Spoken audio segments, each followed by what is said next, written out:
बघू शकता तुम्ही।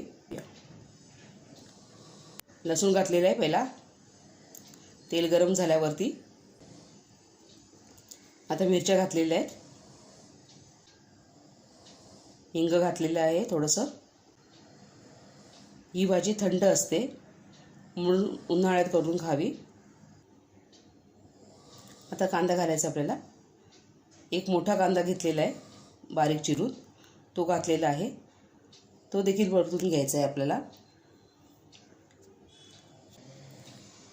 हळद घालून घेऊया पाव चमचा।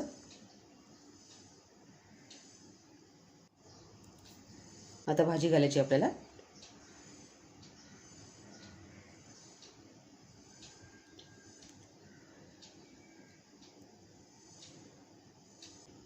भाजी घालून झालेली आहे। आता आपण याच्यावरती झाकण ठेवणार आहोत थोडा वेळ, म्हणजे खाली ती भाजी बसेल।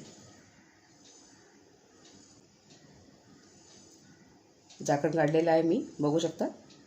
आता भाजी आपण परतून घेऊया। पालेभाज्या शक्यतो लोखंडी भांड्यात कराव्यात।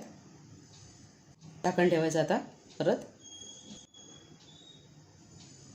आणि भाजी शिजू द्यायची आपल्याला व्यवस्थित। उघडून बघूया झाकण, बघू शकता। मीठ जरा कमीच घालायचं पालेभाजीमध्ये।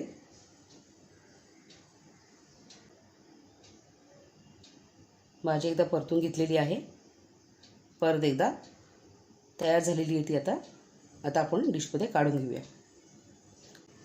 आणि वेळात वेळ काढून व्हिडिओ बघितल्याबद्दल धन्यवाद।